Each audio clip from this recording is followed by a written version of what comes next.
गुरु ब्रह्मा गुरु विष्णु गुरुदेवो महेश्वरा गुरु साक्षात् परब्रह्म तस्मै श्री गुरुवे नमः।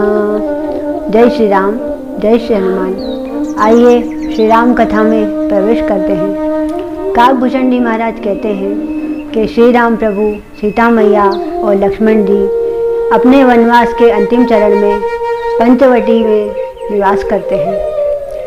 तब लक्ष्मण जी श्री राम प्रभु से कहते हैं कि भैया मेरे मन में बहुत ग्लानि हो रही है। तब श्री राम प्रभु पूछते हैं कि हे लक्ष्मण, किस बात की ग्लानि? तब लक्ष्मण जी कहते हैं कि भैया मैंने भरत भैया पर व्यर्थ ही संदेह किया, इसलिए मेरी आत्मा मुझे बार बार धिक्कार रही है। तब श्री राम प्रभु कहते हैं कि लक्ष्मण, तुम्हारे मन में यदि इस बात का पछतावा है तो यह बहुत बड़ी बात है। जब व्यक्ति अपने किए का प्रायश्चित कर लेता है तो उसका पाप समाप्त हो जाता है। तब एक दिन का यह वृतांत है। एक समय दोपहर के भोजन करने के पश्चात श्री राम प्रभु और सीता मैया वट वृक्ष की छांव में विश्राम कर रहे थे। तब देवराज इंद्र का पुत्र जयंत कौवे के रूप में वहाँ पर आया। वह सीता मैया के सौंदर्य को देखकर आसक्त हो गया था, इसलिए वह वहाँ सीता मैया को देखने के लिए आया था। वह यह दुष्टता कर देता है कि वह सीता मैया के पैर के अंगूठे में अपनी चोंच मार देता है। इससे सीता मैया के अंगूठे से रक्त बहने लगता है। श्री राम प्रभु यह देखकर अति क्रोधित होते हैं और एक तिनके को बाण बनाकर उसके पीछे छोड़ देते हैं। वह उससे बचने के लिए तीनों लोकों में घूमता है, पर उसे तीनों लोकों में कहीं शरण नहीं मिल पाती है। वह अंत में थक हार कर श्री राम प्रभु की शरण में आता है। वह कहता है, प्रभु आप मुझे क्षमा कर दीजिए, मैं आपकी शरण में आया हूँ, आप करुणा निधान है। तब श्री राम प्रभु कहते हैं कि तुमने यह जो दुष्टता की है यह क्षमा करने योग्य नहीं है, पर तुम मेरी शरण में आए हो इसलिए मैं तुम्हें क्षमा करता हूँ। श्री राम प्रभु उसको एक आंख से काना कर कर छोड़ देते हैं। यहाँ पर समझने योग्य बात यह है कि हमारा कोई भी कार्य ऐसा ना हो जिससे हमें हमारे साथ दूसरों को, समाज को या हमारे परिवार को उसका भुगतान करना पड़े। हमें हर कार्य इस प्रकार करना चाहिए कि उससे सबका हित हो। तब एक दिन यह समय आता है कि माता सीता कहती हैं कि जाओ लक्ष्मण, वन से लकड़ी लेकर आओ। तब लक्ष्मण जी वन में लकड़ी लेने जाते हैं। सीता मैया और श्री राम प्रभु बैठे हैं और अपने पुराने दिनों की चर्चा करते हैं। तभी वहाँ पर आकाश मार्ग से एक राक्षसी गुजरती है। वह श्री राम प्रभु को देखती है तो उसके कदम वहीं रुक जाते हैं। वह ऊपर ही अपना रूप बदलती है, अति सुंदर स्त्री बन जाती है और वह नीचे की ओर पंचवटी में उतरती है।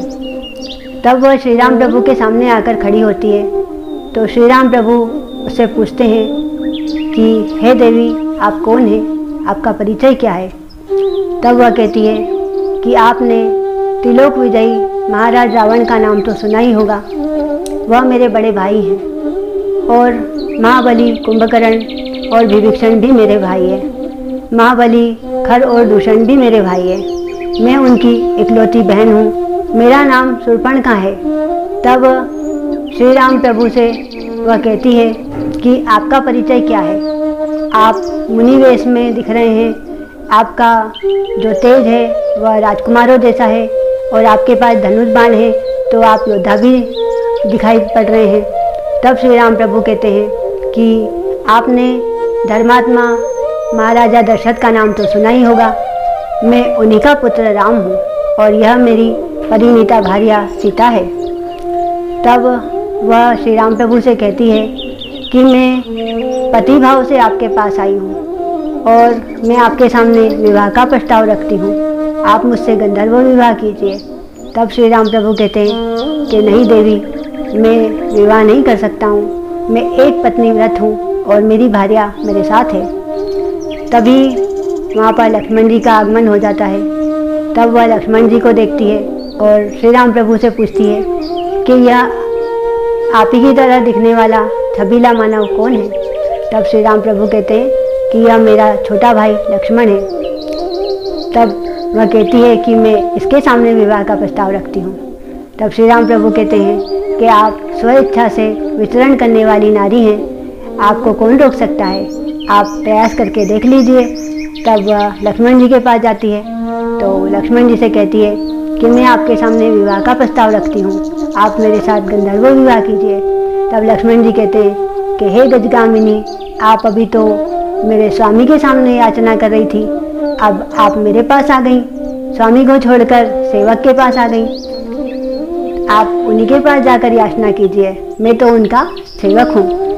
तब वह अचानक से क्रोधित हो जाती है और कहती है कि मैं तुम्हारे पास याचना करने के लिए नहीं आई हूँ, दोनों भाई मेरे प्रेम का अपमान कर रहे हैं। इस प्रकार वह क्रोधित होकर और सीता मैया की तरफ दौड़ती है और कहती है कि इस कांच की गुड़िया को तो पूरा कच्चा चबा जाऊंगी। तब श्री राम प्रभु लक्ष्मण जी की ओर इशारा करते हैं और लक्ष्मण जी इशारा पाते ही अपनी कटार से शूर्पणखा की नाक काट देते हैं। वह रोती बिलखती और जोर जोर से चिल्लाती हुई कहती है कि मैं तुम दोनों की इस वन में चिता जला दूंगी, अगर मैंने तुम दोनों की चिता नहीं जलाई तो मेरा नाम शूर्पणखा नहीं, मैं रावण की बहन नहीं, खरदूषण मेरे भाई नहीं। इस प्रकार के कर वह वहाँ से अदृश्य हो जाती है। बोलिए श्री रामचंद्र भगवान की जय, हनुमान जी महाराज की जय। जय श्री राम।